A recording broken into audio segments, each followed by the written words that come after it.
కుమారుని ఇచ్చాడు. Revelation chapter 12 verse 2 talks about the birth of our Lord Jesus Christ. ప్రకటన గ్రంథం 12వ అధ్యాయం 2వ వచనంలో క్రీస్తు వారి జననాన్ని గురించి మాట్లాడుచున్నది. Oh, as Jesus was being born on this earth, యేసు ఈ భూమిలో జన్మించగా, as the time was appearing for Jesus to be born on this earth, యేసు క్రీస్తు వారు ఈ భూమి మీద జన్మించవలసిన సమయం ఆసన్నమైనప్పుడు, as humanity were waiting, ఓ మానవులు ఎదురు చూస్తుండగా, there was somebody else who was also waiting. ఇంకొకరు కూడా ఎదురు చూస్తున్నారు. Let's look at that person. ఆ వ్యక్తి ఎవరో చూద్దాం. Revelation chapter 12 verse 3. ప్రకటన గ్రంథం 12వ అధ్యాయం 3వ వచనం. And another sign appeared in heaven.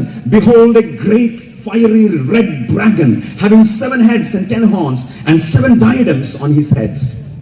3వ వచనం. అంతట పరలోకమందు ఇంకొక సూచన కనబడెను. ఇదిగో ఎర్రని మహాగట సర్పము, దానికి 7 తలలను 10 కొమ్ములు ఉండెను, దాని తల మీద 7 కిరీటములు ఉండెను. Yes friends, our somebody else was waiting. మరొకరు ఎదురు చూస్తున్నారు. This is none but Satan. అది ఎవరో కాదు, సాతానుడే. Yes, Satan was also waiting. సాతానుడు కూడా ఎదురు చూస్తున్నాడు. Because Satan is afraid. ఎందుకంటే సాతానుడు భయపడతాడు. In the garden of Eden, ఏదైనా వనములో the promise was made. అక్కడ వాగ్దానం ఇవ్వబడింది. A son would be born. ఓ కుమారుడు జన్మించును. And he would crush the head of Satan. సాతాను యొక్క తలను అనగగొట్టును. Oh friends, you know Satan was waiting.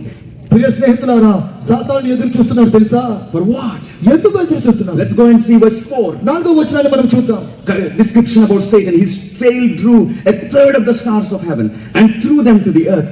And the dragon stood before the woman who was ready to give birth to devour her child as soon as it was born. దాని తోకతో ఆకాశ నక్షత్రములలో 3వ భాగమును నీచి వాటిని భూమి మీద పడవేసెను. కననయున్న ఆ స్త్రీ కనగానే ఆమె శిశువును మింగి వేయవలెనని ఆ ఘట సర్పము స్త్రీ ఎదుట నిలుచుండెను. Satan was waiting to destroy the Messiah as soon as he is born. మెస్సయా జన్మించిన వెంటనే సాతానుడు మెస్సయాని నాశనం చేయాలనుకుంటున్నాడు. Do you know friends? మీకు తెలుసా స్నేహితులారా? As soon as Jesus was born, యేసు జన్మించిన వెంటనే, oh, the news reached Herod. హేరోదుకి వార్త అందింది. Herod received the news through the wise men. ఓ ఆ వార్తను హేరోదు జ్ఞానులకు అందించాడు. And King Herod was alarmed. ఓ హేరోదుకి భయం He was పడింది. afraid. భయపడ్డాడు. He sent soldiers, Roman soldiers, to Bethlehem. బెత్లెహేమునకు రోమా సైనికులను పంపాడు. They killed every child. ప్రతి చిన్న బిడ్డను చంపారు. It was Satan who was behind Herod. మరి హేరోదు వెనుక ఉండి నడిపించినది సాతానుడే. It was Satan who was behind those Roman soldiers who mercilessly massacred every child in Bethlehem. అక్కడ ఉన్నటువంటి ప్రతి బిడ్డను చంపినది ఎవరంటే సాతానుడే దయనీయంగా చంపుతున్నాడు. We see the Christmas story in Revelation chapter 12 verses 1 to 5. మరి ప్రకటన గ్రంథము 12వ అధ్యాయంలో 1 నుంచి 5 వచనాల్లో క్రిస్మస్ కథ మనకు కనబడుతోంది. Yes friends, verse 5 says, 5వ వచనం చెబుతోంది, she bore a male child who was to rule all nations with a rod of iron, and her child was caught up to God and his throne. సమస్త జనులను ఇనుప దండముతో ఏలను ఎన్న ఒక మగ శిశువును ఆమెను కనగా ఆమె శిశువు దేవుని యొద్దకు ఆయన సింహాసనం యొద్దకు కొనుపోబడెను. This John, in just 5 verses, he is giving the gospel story.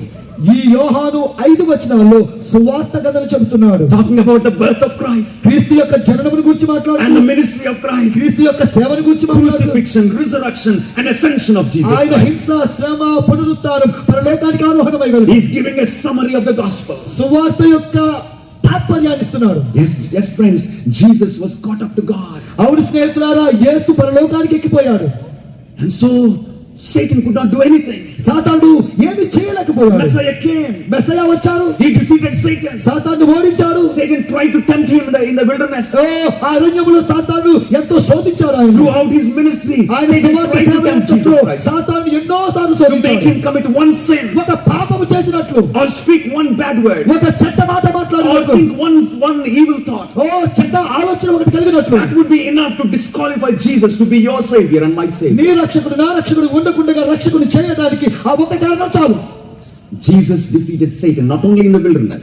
అరణ్యములో యేసుక్రీస్తు వారు సాతానును ఓడించాడు. Jesus defeated Satan on the cross. Calvary శిలువలో సాతానును ఓడించాడు. And when Jesus was buried, యేసుక్రీస్తు సమాధి చేయబడ్డప్పుడు Satan wanted to imprison Jesus in the tomb. ఆ యొక్క సమాధిలోనే యేసును బందీగా చేసేయాలనుకున్నాడు. And Satan made those Romans seal the tomb with a Roman seal. ఆ యొక్క రోమా వారి యొక్క ముద్రను తో సాతానుడు అక్కడ ముద్ర వేశాడు. But your savior and my savior, నీ రక్షకుడు నా రక్షకుడు, he defeated death. మరణాన్ని మరణాన్ని ఓడించాడు. Oh, he defeated the grave. ఆ యొక్క సమాధిని జయించాడు. He came out victorious. ఆయన విజయశీలుడిగా వచ్చాడు. And Jesus ascended to heaven. పరలోకానికి ఆయన కొనుపోబడ్డాడు. Satan understood he's a failure. సాతానుకు అర్థమైపోయింది, ఓడిపోయిన వాడు. He is a loser. ఆయన ఓడిపోయిన వాడు. He is a loser. ఆయన ఓడిపోయిన వాడు. And so what he does. అది చూడండి ఏం చేశాడు. This is the characteristics of losers. మరి ఓడిపోయిన వారిది ఇదే పద్ధతి. Let's see what he does. ఏం చేస్తాడో చూద్దాం. Revelation chapter 12 verse 6 says, 12వ అధ్యాయం 6వ వచనం చెబుతోంది, then the woman fled into the wilderness where she has a place prepared by God that they should feed her there 1260 days. ఆ స్త్రీ అరణ్యమునకు పారిపోయెను. అచ్చట వారు 1260 దినములు ఆమెను పోషింపవలెనని దేవుడు ఆమెకు ఒక స్థలమును సిద్ధపరిచెను. Yes, because Satan could not do anything to Jesus Christ. యేసుక్రీస్తుని ఏమీ చేయలేకపోయాడు సాతాను. Now he started persecuting the woman. ఆ స్త్రీని హింసించడం మొదలుపెట్టాడు. He started persecuting the church. సంఘాన్ని హింసించడం మొదలుపెట్టాడు. Yes, he started troubling the believers. విశ్వాసులని హింసించడం మొదలుపెట్టాడు. It was a difficult time for God's people. దేవుని ప్రజలకు కష్టకాలం అది. And so what happened? అయితే ఏం జరిగింది? What happened to God's faithful people? దేవుని యొక్క విశ్వాసులకు ఏం జరిగింది? Revelation chapter 12 verse 6 says, 12వ అధ్యాయం 6వ వచనం చెబుతోంది, and the woman fled into the wilderness. ఆ స్త్రీ అరణ్యమునకు పారిపోయెను. To a place prepared by God. దేవుడు సిద్ధపరిచిన స్థలమునకు. When the church was going through persecution, సంఘము హింసను అనుభవిస్తుండగా Jesus did not leave the church. యేసు సంఘమును వదిలిపెట్టలేదు. He directed the church into the wilderness. ఈ సంఘాన్ని అరణ్యములోకి నడిపించాడు. To a place that he prepared. దేవుడు సిద్ధపరిచిన స్థలానికి తీసుకువెళ్ళాడు. Yes, friends, Jesus loves his church. యేసు తన సంఘాన్ని ప్రేమిస్తున్నాడు. Because Christ is the head of the church. ఎందుకంటే సంఘాధిపతి యేసే కదా. Yes, friends, when she went into the wilderness, ఆ సంఘం అరణ్యమునకు వెళ్ళినప్పుడు God prepared a place for her. దేవుడు ఒక స్థలాన్ని సిద్ధపరిచాడు. So that she will be nourished. ఆమె అక్కడ పోషించబడినట్లు. That she will be strong. ఆమె బలపడినట్లు. She will be faithful. ఆమె విశ్వాసంతో ఉండినట్లు. Now my question to all of us, అయితే నా ప్రశ్న మనందరికీ, will she ever come back from the wilderness? ఆ యొక్క అరణ్యము నుంచి ఎప్పుడైనా బయటకు వస్తుందా? What is the answer, my friend? సమాధానం ఏంటి స్నేహితులారా? You and I know the answer. నీకు నాకు సమాధానం తెలుసు. Do you want to know the answer? నీకు సమాధానం తెలుసుకోవాలంటే Come with me. నాతో రండి. To Song of Solomon. ఈ కీర్తనకారుడి దగ్గర You have to see this. ఈ యొక్క పరమగీతాల దగ్గరికి మనం వెళ్దాం. Song of Solomon chapter 8 verse 5. ఈ పరమగీతాలు 8వ అధ్యాయం 5వ వచనం. Song of Solomon 8 verse 5 says, పరమగీతాలు 8 verse 5 says, who is this coming up from the wilderness? ఇక్కడ చూడండి 5వ వచనము, అరణ్య మార్గమున వచ్చినది ఎవతే? Who is this coming out of the wilderness? అరణ్యము నుంచి వచ్చినది ఎవరు? Leaning upon her beloved. తన ప్రియుని మీద ఆనుకున్నటువంటిదే కదా. This is my favorite picture of God's people. దేవుని యొక్క ప్రజల యొక్క చిత్రం ఇది నాకు ఇష్టమైంది. Oh yes, friends, God did not leave his people. అవును స్నేహితులారా, దేవుడు తన ప్రజల్ని వదిలిపెట్టలేదు. Oh, he took care of them when they were in the wilderness. అరణ్యములో వారు ఉన్నప్పుడు వారిని పోషించాడు. He took care of them. వారిని పోషించాడు. And one day, అయితే ఒక రోజు he's going to bring them out of the wilderness. ఆ అరణ్యము నుంచి వారిని బయటకు And తీసుకొస్తాడు. when they come out of the wilderness, వారు అరణ్యం నుంచి బయటకు వచ్చినప్పుడు she will be leaning upon his shoulders. ఆయన భుజములపై ఆమె ఆడుకుంటుంది. What a beautiful picture of God's ఎంత people. అందమైనటువంటి చిత్రము కదా. God's people will be leaning on Jesus Christ. దేవుని ప్రజలు యేసుక్రీస్తుపై ఆనుకుంటారు. Leaning on those everlasting arms.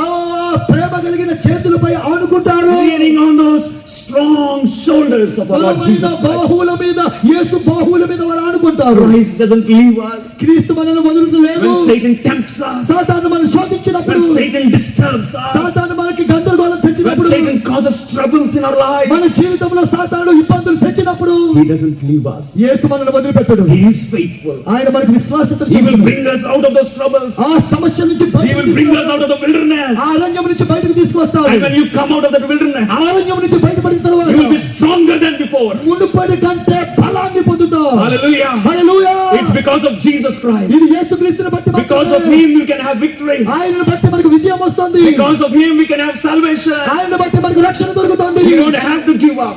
నీవు ఓడిపోనక్కర్లేదు. Maybe you are a single mother tonight. ఈ రాత్రి ఒంటరి తల్లిగా ఉన్నావా? You are saying, my son has no father. నా కుమారునికి తండ్రి లేడు. My daughter has no mother. నా కుమార్తెకి తల్లి లేదు. What if something happens to me? నాకేమైనా జరిగితే ఏంటి కుటుంబం? What will happen to my son? నా కుమారుడికి What will happen to my daughter? నా కుమార్తెకి ఏం జరుగుతుంది? You don't have to be afraid. నువ్వు భయపడవలసిన పని Maybe లేదు. you are a single father tonight. నీవు ఈ రాత్రి ఒంటరి తండ్రి. చూసుకుంటాను. taking care of my children alone. నా బిడ్డలు నేను ఒంటరిగా As long చూసుకుంటాను. as I'm alive, I can take care of them. ఓ మరి నా యొక్క భార్య ఉండున్నది. What if I have a heart attack tonight? ఓ ఈ రాత్రి నాకు గుడ్డు జబ్బు వస్తే What will happen to my children? నా బిడ్డలకి ఏం జరుగుతుంది?